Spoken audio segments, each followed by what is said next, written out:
Alors, je vais commencer par vous raconter une histoire. Vous savez tous qu'à une époque, il n'y avait que des magasins comme ça. On y allait, on avait des produits et surtout, il y avait des vendeurs. Il y avait des gens des vendeurs et des vendeuses, à qui on pouvait parler, à qui on pouvait dire j'ai besoin de tel truc ou j'ai besoin de pouvoir faire tel truc, d'aller en montagne, d'aller faire de la voile, de faire du vélo avec mon enfant, je ne sais pas, d'y voir mieux, toutes sortes de choses, de faire des soupes, voilà. Et cette personne pouvait nous écouter, pouvait nous dire ce qu'il y avait à choisir et même pouvait nous aider à choisir. Et la manière dont ils faisaient ça, ils le font encore parce qu'ils existent encore, mais ce qui est énorme de comment ils le font, c'est qu'ils sont capables de nous contenter nous, mais aussi de se contenter eux. C'est-à-dire qu'ils ont aussi un savoir-faire dans la vente et dans la politique commerciale. C'est-à-dire qu'ils savent faire des bons marges, ils savent aiguiser nos choix, aussi en maximisant leurs marges. Et ce qui fait que les commerces fonctionnaient bien. Mais nous, on n'était pas contents parce qu'on n'aimait pas devoir se déplacer pour aller choisir des choses, rentrer les mains pleines. Non, nous, on a inventé le e-commerce. Dès qu'il y a eu Internet, on a eu envie d'aller sur des sites où il y a un choix immense et surtout à portée de clic et surtout que les choses arrivent chez nous. Et ça, on le connaît, on l'a adopté massivement parce que on adore ça. On est super content de pouvoir faire ça. On achète sur Internet, on achète avec nos portables, avec nos smartwatches. Mais c'est aussi un truc qui nous génère de la frustration. Pourquoi? Parce qu'en fait, il y a maintenant sur les sites d'e-commerce énormément de trucs, énormément de produits, énormément de choix. Et pour choisir, on doit utiliser ça, les filtres. Alors les filtres, oui, quand vous, qui êtes à Epitech, vous allez sur un site d'informatique et vous devez choisir les ordinateurs, vous vous régalez avec les filtres. Mais parce que vous savez tout exactement comment choisir, tout c'est bien fait. Mais si vous allez choisir dans un site de lunettes, par exemple, où il y a des technologies que vous ne connaissez pas, vous n'y comprenez plus rien, vous commencez à cliquer à droite à gauche et après vous allez finir par chercher sur Google qu'est-ce que ça veut dire tel mot-clé, telle technologie, vous allez vous embrouiller sur des blogs et puis les blogs vous n'allez pas les lire bien sur votre smartwatch, ça ne marche pas, vous abandonnez l'idée et vous retournez au vendeur de lunettes du coin et ça c'est pas bien. Les vendeurs de e-commerce, ils ont aussi essayé avec les landing pages. Les landing pages qui sont censés nous aider à comprendre les typologies de produits, elles sont shiny, elles sont belles et tout, mais on ne lit pas les landing pages. Ça ne nous intéresse pas. Nous, on veut juste pouvoir acheter et vite. Et ça, en fait, ça génère de la frustration même chez les commerçants qui ne font pas leurs chiffres. Ils se disent, mais pourquoi ces gens-là, ils n'achètent pas? Et voilà, c'est là où j'arrive. Bonjour, je m'appelle Luca Marchesini. Et je suis développeur, comme beaucoup d'entre vous. Je travaille ici sur ce projet qu'on va vous présenter aujourd'hui avec mon ami Adrien Marais, qui est aussi dans l'organisation de ces meet-up, très intéressant. Et on travaille avec une entreprise montpelliéraine qui s'appelle Spirit, qu'on vous a déjà présenté, mais je tiens à vous dire que c'est quand même des gens très très chouettes. Donc, il faut le dire quand même. Bon. Avec Adrien, on fait partie, et avec d'autres gens, d'un collectif de passionnés de l'informatique et qui s'intéressent à l'intelligence artificielle qui s'appelle genai.fr. On a fait des articles qui sont... alors pour les plus experts d'entre vous, peut-être ça vous apprendra rien, mais moi je trouve que ils ont le bénéfice d'exister, puis ils sont très chouettes. Et peut-être qu'on les mettra en plusieurs langues maintenant qu'on sait manier les LLM. On a créé, avec Spirit et avec Adrien, on a créé Julia. Voilà. Aujourd'hui, ça se présente sous la forme de cette petite fenêtre qui a l'air d'être une fenêtre très innocente, une fenêtre de rien du tout. Mais en fait, cette fenêtre, vous allez en entendre parler parce qu'elle va petit à petit remplacer on espère, les barres de recherche dans lesquelles vous êtes habitué à mettre des mots-clés. Parce que vous avez déjà, vous, un transformateur dans votre tête qui va transformer votre question en mots-clés que les bases de données vont pouvoir entendre. Eh bien là, ça ne va plus être le cas. Vous allez avoir quelqu'un qui va vous poser des questions comme un vendeur. et c'est un LLM. C'est un LLM, donc on a utilisé une technologie que vous connaissez peut-être. Elle est un peu timide, elle n'a pas trop envie de se montrer. Allez, vas-y, viens. Mais elle n'a pas envie. En fait, elle est un peu timide parce qu'elle pense qu'on va se moquer d'elle parce que, ben, je vais le dire, elle s'appelle OpenAI et tout le monde se moque parce qu'il dit qu'en fait, c'est pas open du tout, c'est fermé. Mais bon, mais ça, c'est, faut pas écouter. Voilà, là, c'est parti. Elle est trop timide. Bon, c'est pas grave, vous avez compris. La première chose qu'on lui a demandé de faire, c'est de sélectionner les filtres à votre place, messieurs, dames. Et oui, parce que c'est ça qui est pénible à faire. Alors, ça se présente sous cette forme-là. Il y a un laser. Il y a un laser qu'on ne voit pas sur la télé. C'est une télé anti-laser. Ça se présente sous cette forme-là. Vous posez une question, vous dites « je veux des lunettes de voile ». Et là, Julia va aller sélectionner à votre place, là, les filtres de manière très intelligente. Et en plus, elle vous explique pourquoi elle a fait ça. Vous n'allez peut-être pas arriver à lire, mais ce n'est pas grave. De toute façon, lire, ça ne nous intéresse pas. Ça se présente sous cette forme. En fait, il y a un front-end. Hein, pour ceux qui sont habitués aux nouvelles technologies, il y a un front-end. Donc, il envoie votre message. Je cherche des lunettes pour de la voile ou pour du ski. Il y a un back-end qui va créer un prompt qui va être envoyé au LLM dont je vous ai parlé tout à l'heure. Le LLM, il envoie une sortie. Cette sortie, elle est retravaillée par le back. Et le back, il envoie une réponse avec des commandes au front-end. Les commandes, c'est ce qui va permettre au front-end d'aller sélectionner les filtres à votre place. Vu sous un point de vue, ben, on a simplement un endpoint REST qui va recevoir le message. Il y a ce qu'on appelle un workflow, et maintenant je vais vous expliquer en quoi ça consiste.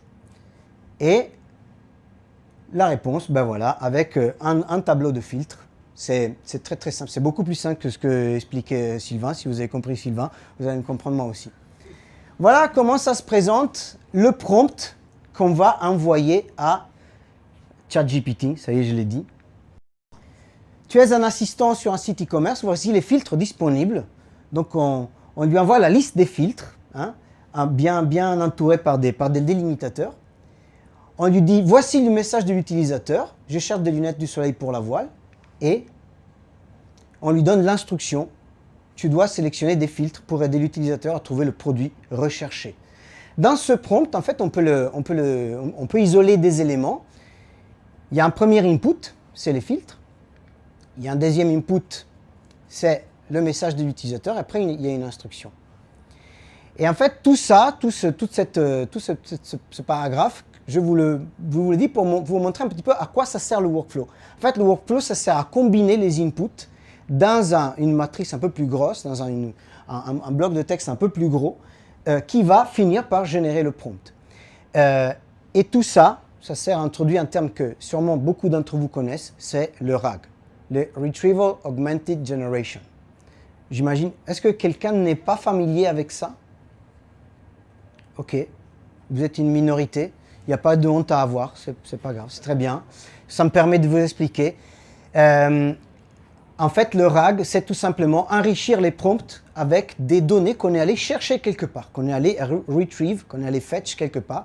Donc dans ce cas-là, les filtres, on est allé les retrieve, on est allé les sniffer dans le site. Okay? Et ça, on va arriver à pouvoir le faire avec tous les sites du monde entier. Donc, sniffer les filtres et les donner au LLM. On fait ça avec une technologie qui, elle, n'est pas du tout timide, ça s'appelle JS, Node.js, elle prend même toute la place, et voici à quoi ça ressemble. C'est beaucoup de texte, très petit, mais vous, ça ne vous intéresse pas de lire, je le sais, c'est pas grave. Là, on voit les inputs, c'est tout simplement du YAML stringifié.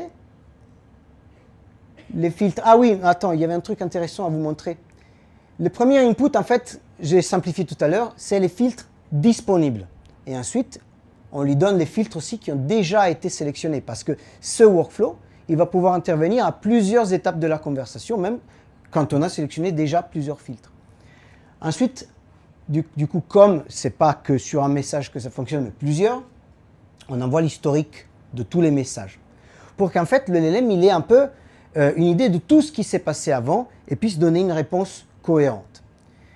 Ici, vous voyez aussi les instructions, c'est un petit détail technique, ne sont pas hardcodées dans le back-end, mais on va les chercher en base de données pour permettre aux commerciaux des différents sites sur lesquels on va installer Julia de fine-tuner leurs propres instructions. Et après, on a l'output. Alors l'output, je vais l'agrandir pour vous, parce que on va le faire en JSON. Le JSON, ça permet au back-end après d'aller le parser et d'après aller le formater. Parce que le back-end, ce n'est pas un LLM, c'est du code, comme on le sait, donc il a besoin d'un formalisme strict. Et avec ça, avec cet output-là, avec cet output JSON, on va pouvoir générer des commandes, comme je vous ai dit tout à l'heure, des commandes qui sont après envoyées au front-end. Donc si quelqu'un se demande, mais comment c'est possible que le front-end, dans les commandes, il y a déjà les sélecteurs CSS qui vont permettre au front-end d'aller cliquer, ben, tout simplement parce que quand on les a sniffés, on a sniffé les sélecteurs CSS avec. Et donc en fait, on fait un truc qu'on sait faire depuis l'époque de jQuery. On va prendre l'élément et on va appeler la méthode click. Voilà. Mind blown. Donc là, je vous ai montré le truc un peu le nerf de la guerre, c'est-à-dire comment on va sélectionner les filtres, mais comment on fait Julia pour poser les bonnes questions? Parce qu'en fait, avant que nous on puisse dire ce qu'on veut, ben, c'est bien aussi que Julia puisse nous poser des questions. Qu'est-ce qu'on cherche? Une fois qu'on a cherché, une fois qu'elle a sélectionné des filtres pour nous, il faut aussi qu'elle nous pose une question après. Et ça se présente un peu comme ça, voilà, là elle a sélectionné les filtres, et après, elle surenchérit pour mieux vous conseiller, pouvez-vous m'en dire plus sur votre recherche? Ça se présente comme ça. Tout d'abord, le front-end, il va envoyer les résultats qui font partie du résultat set après avoir sélectionné les filtres. Parce qu'en fait, on les a un peu restreints, mais il y en a encore quand même. Donc, on les envoie au back-end qui va les formater dans un prompt, qui va le donner au LLM, va attendre sa réponse, et dans la réponse du LLM, il y a la question pour l'utilisateur qu'on l'envoie. Donc, on va enrichir le schéma de tout à l'heure, on va introduire un nouveau endpoint API, un REST, qui va prendre les résultats, qui va les envoyer à un autre workflow LLM comme l'autre un peu, qui va lui pouvoir générer la question suivante, par exemple, quelle couleur? Une fois qu'on a trouvé des lunettes pour la voile, ben, il y a plusieurs couleurs, qu'est-ce que tu veux comme couleur? Et en fait, ce qui est intéressant là, c'est que, bon, là on a les inputs, l'historique, les filtres, mais surtout, ce qu'on a ici, c'est un nouvel élément qui s'appelle le sales script, le scénario de vente. Alors le scénario de vente est un autre document qui est rédigé par les commerciaux des sites et ils vont en fait un peu transférer leur savoir au LLM en lui disant, ben, voici moi quand je vends, les questions que je pose à l'utilisateur, au client, potentiel client, pour l'aider à trouver. Et en fait, le LLM, il va pouvoir utiliser ça pour poser la bonne question en fonction de l'historique et des filtres et les envoie, évidemment, il envoie sa réponse comme tout à l'heure en JSON. Mais dans ce JSON-là, il y a un truc que je veux porter à votre attention. Évidemment, il y a un swear en dessous, vous le voyez, mais il y a un attribut qui s'appelle thoughts, qui veut dire penser. Et dans cet attribut, le LLM, il va mettre, en fait, le raisonnement qu'il a fait pour arriver à la réponse. Et ça, on ne va pas l'envoyer à l'utilisateur. Parce qu'en fait, l'utilisateur, il s'en fiche de savoir comment il fonctionne, le LLM. Mais nous, on ne s'en fiche pas du tout. Pourquoi? Parce qu'en fait, tout d'abord, de demander au LLM de faire ça. Ah non, je me suis trompé. Voilà. C'est une technique qui s'appelle Zero Shot Chain of Thought. Est-ce que quelqu'un n'est pas familier avec ce terme? Ok. Ah, ben voilà, là, je sers à quelque chose. Zero Shot Chain of Thought, c'est ça veut dire en français chaîne de pensée sans exemple. Et en fait, il y a des chercheurs en intelligence artificielle qui ont, en étudiant les différents LLM, ils ont vu que si on demandait au LLM d'expliquer son raisonnement avant de donner la réponse allait être infiniment de meilleure qualité. Même, on réduisait drastiquement les hallucinations. Et en fait, là-dedans, lui, il va vraiment dire, bon, en fait, ce que j'ai fait, c'est que j'ai pris le sales script, j'ai vu que j'avais déjà posé plusieurs questions, et il m'en restait 2. Donc, parmi les 2 qui me restaient, j'ai choisi celle-là, parce que j'ai trouvé que par rapport à ce que l'utilisateur a dit, un peu comme il parle, voilà. Et en fait, cette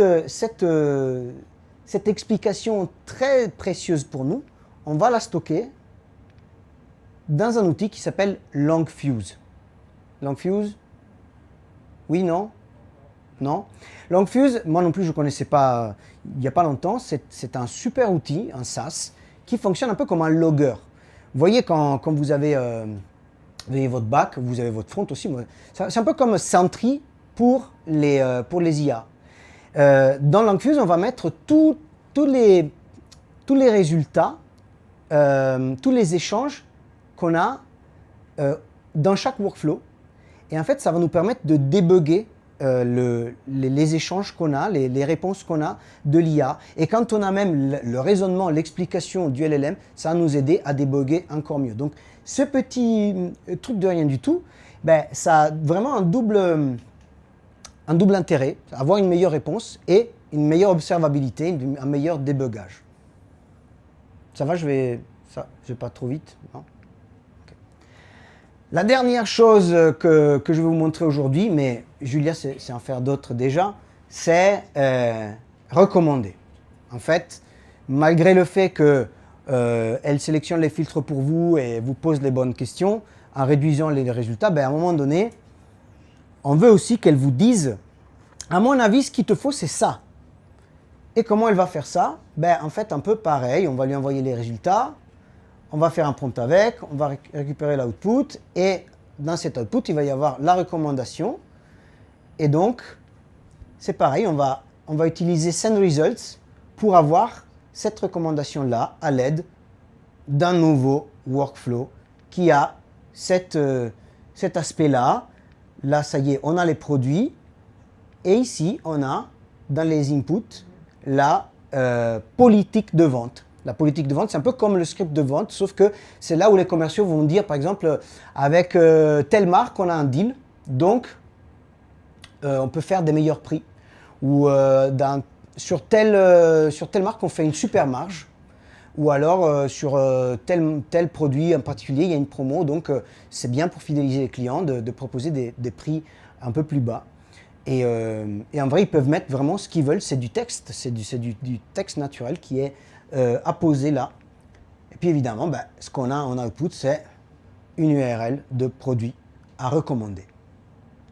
Mais ici, je ne sais pas si vous avez remarqué, il y a un problème, c'est-à-dire que on envoie dans ce même point d'entrée, en fait, on doit pouvoir décider quel workflow demander, soit ask question, soit recommandation. Comment on fait? Ben, on aurait pu s'embêter à écrire du code très compliqué. En fait, ce qu'on a fait un autre workflow. Et en fait, le workflow, qui s'appelle detect end, ben, il va décider s'il vaut mieux poser une autre question ou directement partir sur de la recommandation. Comment il va faire ça? Ben, en fait, il va évaluer si il y a suffisamment peu de produits dans le résultat set, ou alors si on a épuisé les questions du script de vente. En tout cas, la manière dont il le fait sera, on pourra l'avoir dans LangFuse grâce aux explications qu'il va nous fournir. Et en fait, ben, tout simplement, SendResult va déléguer cette décision à ce workflow-là. Ce petit exemple final, ça sert aussi à vous montrer que quand on a un agent, comme Julia, comme il y en a d'autres, en fait, souvent, c'est plusieurs interrogations, c'est plusieurs interventions du LLM qui se passent, plusieurs itérations. Et Et c'est peut-être même pas les mêmes modèles en fait. Des fois, on interroge différents modèles selon le type de questions qu'on a. Par exemple, Detect End, on ne va pas utiliser du 4O, mais peut-être du Omini ou des modèles même. On peut demander on pourrait utiliser éventuellement des Llama 1B, des trucs beaucoup plus petits et rapides. Voilà. Merci.